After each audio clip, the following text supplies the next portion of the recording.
Vous écoutez Europe 1, il est 9h30. Le journal des médias avec Thomas Joubert. Bonjour Thomas. Bonjour, à la une ce matin, enquête à l'Elysée après la publication des photos de François Hollande et Julie Gaillet dans Voici. Une polémique sur l'organisation de Miss France à Orléans. Et puis le patron d'M6 relativise l'échec de Rising Star. Et on commence donc avec l'Elysée qui mène l'enquête après la publication des photos de François Hollande et Julie Gaillet prises à l'intérieur du palais présidentiel. La présidence de la République est convaincue que les photos de Voici publiées vendredi ont bien été prises dans l'enceinte de l'Elysée, probablement de l'intérieur de l'appartement privé de François Hollande, sans doute un dimanche.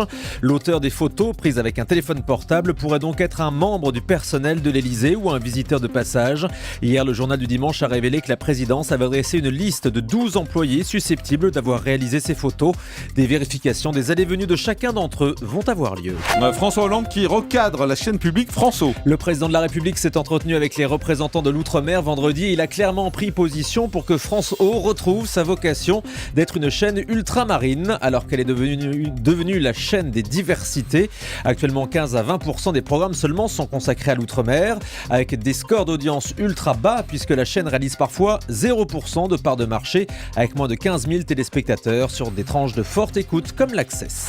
On connaît le jury de la prochaine cérémonie des Miss France. On vous avait déjà annoncé que Patrick Bruel serait le président du jury, et selon les infos de VSD, il sera accompagné de l'ancienne Miss France Valérie Bègue, de la chanteuse Shaim, de Laure Manodou et de Philippe Bas, le comédien de la série Profilage sur TF1.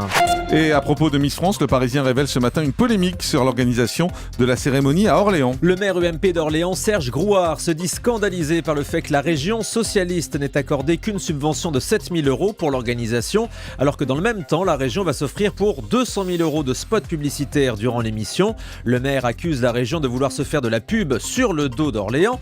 De l'autre côté, l'opposition au conseil municipal estime que le maire a accordé trop d'importance à Miss France avec un budget de 400 000 € au détriment des autres événements culturels. La mairie s'est également attiré les foudres des parents d'élèves après avoir réquisitionné un gymnase de la ville pour une quinzaine de jours pour les répétitions des Miss. Et puis le président du directoire du groupe M6 relativise l'échec de Rising Star. Selon Nicolas de Taverneau, ce n'est pas un accident industriel. Il est revenu sur les raisons de l'échec chez nos confrères de BFM Business. Rising Star a été un échec d'audience. Bon. Probablement parce que c'était très technologique et il aurait mieux fallu le mettre sur W9. C'est en aucune façon un accident industriel. D'abord parce qu'on a appris beaucoup, c'est une émission interactive.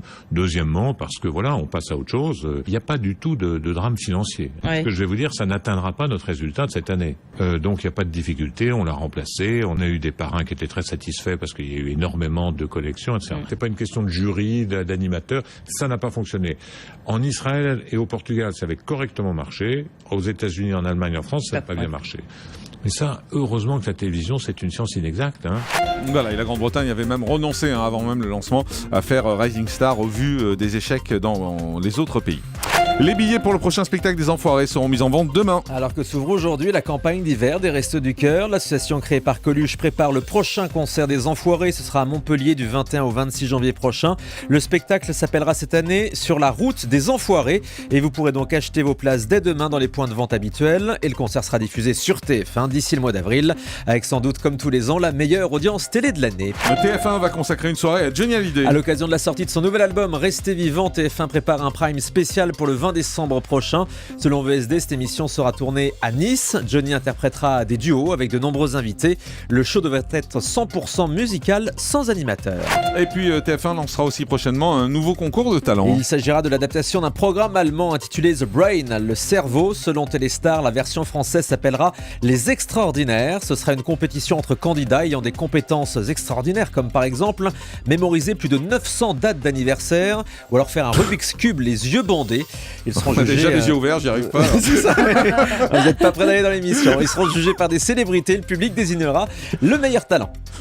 Et puis alors cette histoire totalement surréaliste, en Pologne, une ville a interdit Winnie l'ourson pour une raison bien particulière. Vous voyez Winnie l'ourson? Vous le voyez? Oui, le petit ourson. La municipalité de Tuzin, donc en Pologne, considère que le célèbre personnage est inadapté pour les enfants, car écoutez bien, il se promène à moitié nu dans les dessins animés. Parce qu'il a qu'un t-shirt, un t-shirt rouge, vous savez. Et en dessous, qu'est-ce qu'on voit? Il n'y a rien. Il n'a pas de culotte. Des poils. Ouais. Oui, mais c'est un ours. Bah oui, mais bon, les élus polonais accusent Winnie l'ourson du coup d'être hermaphrodite, car je cite, Il a pas de sexe. il n'a pas de Bah sexe. Ah, il n'y a rien, voilà. Résultat, donc la ville a refusé qu'un terrain de jeu pour enfants ait comme emblème Winnie le petit ourson. C'est l'inspecteur Ridicule. Julie qui enquête. Mais c'est ridicule. On termine avec le chiffre du jour. Plus de 135 000 auditeurs, c'est la progression d'audience de la matinale d'Europe 1 selon la dernière enquête Médiamétrie. Ce week-end, dans plusieurs interviews, articles de presse, les autres radios ont communiqué des chiffres un peu biaisés. Alors on voulait rétablir la vérité ce matin sur le 7h-9h en frontal avec RTL et France Inter. La matinale de Thomas Soto est bien la seule à progresser.